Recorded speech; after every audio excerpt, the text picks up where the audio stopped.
The acting roles continue to come in, and after appearing alongside Dominic Cooper in the BBC drama Freefall, her latest starring role is in the comedy movie Run for Your Wife. Hi, sweetie. Hello, Stephanie, sweetheart. When are you due home? It was quite good fun. I look nothing like myself in that film. In a way, it was kind of nice to play a different kind of role. And it's very slapstick comedy.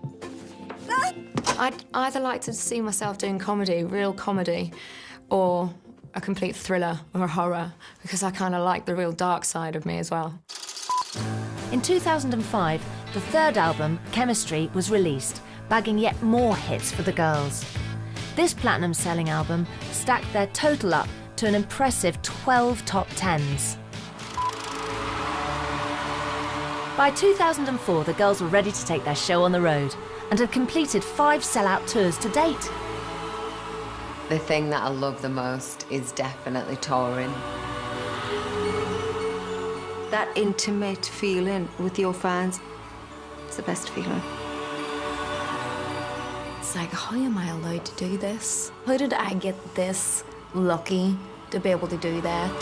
Did you tell her no, no, no? Give him kisses, no, no, no. I'll whisper her name, no, no, no. Y'all listen, hell no. It's the only time that you get to just go out and perform live without anybody saying, oh, stop, do that again, you know, and I love that feeling. And in my dreams, it feels like we are 40 stories tall. I love the fact that the fans are there and that you get that direct connection and you can hear them singing the songs back to you, and there's nothing better than that. Flying over 18,000 people is something I won't forget in a while.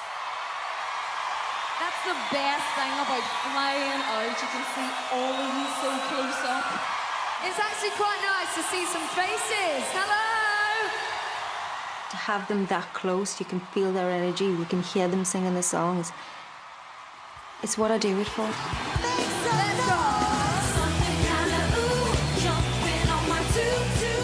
I get terrified all the time. It's improved as the years have gone on. There is definitely nerves there for me, there still is. But there's one girl in particular that's guaranteed to get the band and the crowd going. I feed off the audience, I feed off the energy, just the whole excitement of it all and the environment. You know, if the audience are feeling it and they're really hyped up, that'll hype me up. I come across like I'm really Larry. When I'm on a stage, it's like I become possessed. It's like the old Stockport Sarah's coming out of me. It just makes me sort of go bang. Here I am. I'm very loud, yes. Girls Aloud strive to give their fans the best concert possible, and that includes staging some huge show openers. We work really, really hard on doing the best performance that we can imagine.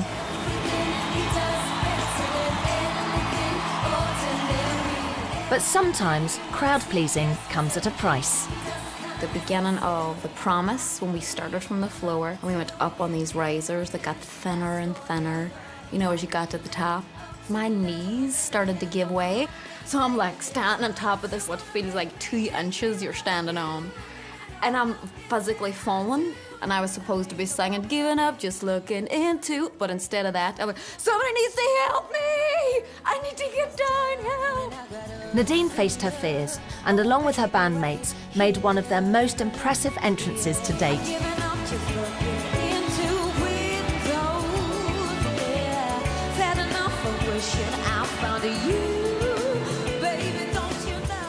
Of course there's going to be heights on the new tour. Of course I'm going to be absolutely petrified and thinking that I'm going to die. But if you don't think you're going to die, then the chances are it won't look that good. The show has to look amazing at all costs. My fear cannot get in the way of a good show. Over the last decade, we've watched the girls transform from combat-wearing tomboys to sophisticated fashionistas. The styling side of things in the group is funny because we can come into a fitting and see a huge rail of clothes, and be able to pick out what's for who straight away. You look at a dress and think, right, Kimberly's would always have the cutout on the waist. Nadine would always have the short because she's got the long legs. Cheryl would always be kind of like an hourglass kind of shaped dress. I tend to differ, actually. It would either have more legs or more sort of open at the top, one or the other. Can't do both. Was that mine? Yes, this was yours. Oh, no, this was Kimberly. No. Hang on. With the upcoming tour, the girls take time out to look through their favourite costumes from the past 10 years. Was that the bottom? That must have been your bottom. Nadine, that's yours. When I first saw that, I can't remember it being so detailed because everything was so fast and so rushed that it's almost like it's not until now that you actually take Real, like, the Like way a work of art. that's actually gone into it. Oh, this was when we won our Brett. Yeah, Are you Uniformed with a big fan. That is not a dress. That is not a dress. Slightly risky. Again, what were we thinking? I like Are you serious? They're gorgeous outfits. They are gorgeous outfits. No, but wasn't there more to them? No, clearly not. You think these are like showgirl? No, they're showgirl, but I thought there was a bit more tassel. And we had big feathers. pink feathers, spray pink feathers, big ones. We only half really covered revealed ourselves at the very end. Oh, this is my love machine dress. I've got pictures of love machine. Oh, look how expensive it looks. Yeah. Mine is still filthy. I'm sure it's been dry cleaned, but it's still the fake tan is embedded into this dress. It's cheap and cheerful, but it's got good memories. Regardless of the dress. There's not a lot to it, but This is That was me. The knickers are still in mine.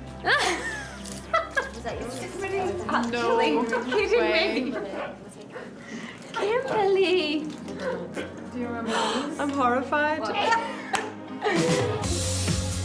Kimberly loves the high camp of performing. So when Girls Aloud took their break, she jumped at the chance to return to her first love of musical theatre. Shrek the Musical came along. I actually absolutely loved the experience. My white knight, my knight and his teeth will look just like the picture. I get a buzz out of performing live. I did over 100 shows of Shrek, but they were all different in their own way. I know it's today. After her run in the West End, Kimberly moved on to a guilty pleasure, Strictly Come Dancing, much to her boyfriend Justin's horror. So I was a little bit scared of putting myself out there, but then the other side of me was like, oh, I really want to indulge myself and just go for it. And Justin's like, oh God, she's gonna do it one year, I know she is. And now his nightmares have come true. And there I am.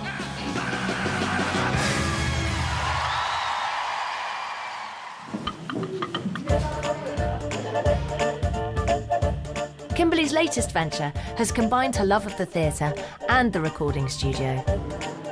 So in the new year, I'll be releasing, sounds quite weird saying it, but my solo album of, musical classics. I've tried my hand at theatre again recently, and I just kind of got the bug for singing the old classics, and I thought, there's got to be a way I can kind of turn them on their head a little bit and, you know, do something new with them, so that's what we've done. It's been like 10 years of being the group album cover, the group single sleeves, and this was just what I wanted to do. I wanted to dress up in loads of different looks and stuff, so yeah, it's been really good fun. 2007 brought Tangled Up, the girls' fourth studio album. Certified platinum, it reflected their own lives and featured a more mature sound, bringing 3 more top 10 hits. It's September, and the girls' time apart is at an end. With only 6 weeks until the release of their comeback single, the pressure is on.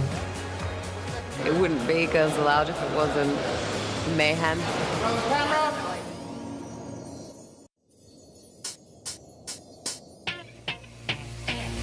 It's a decade since Girls Aloud first grabbed our attention with their infectiously catchy pop.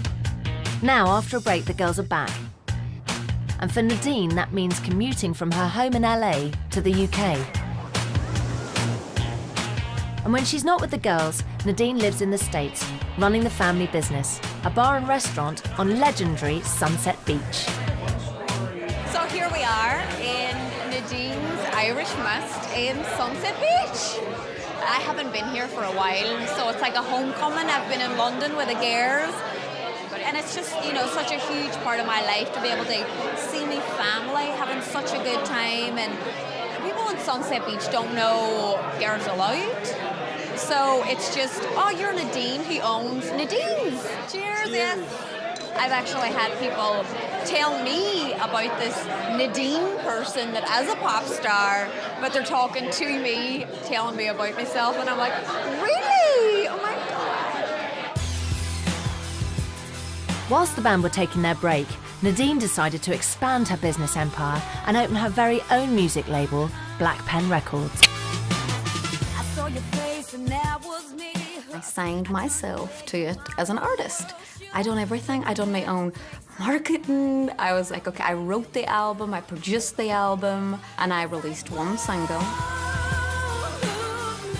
And I put an album out and competed with your Sonys, your Universals, your Warners, and Black Pen.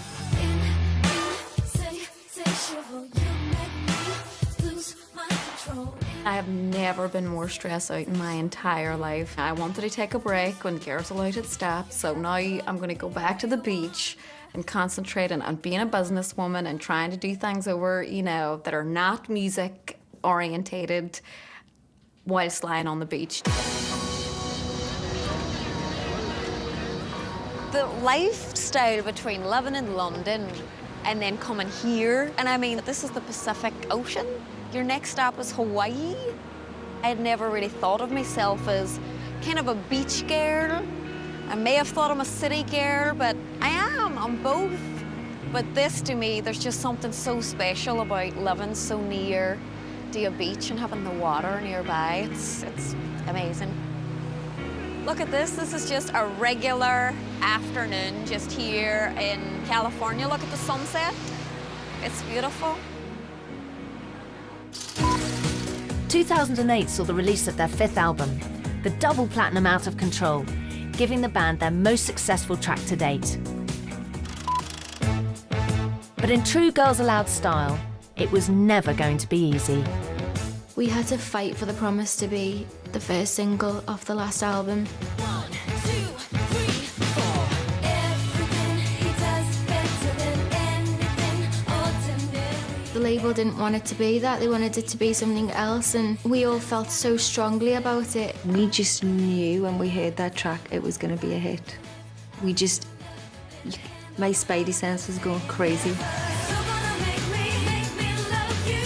Nothing at all, nothing that I do. Promise I made. And we were like, it has to be this, and that was the first time we really put our foot down.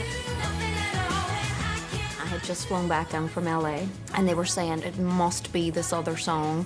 No other way can it be.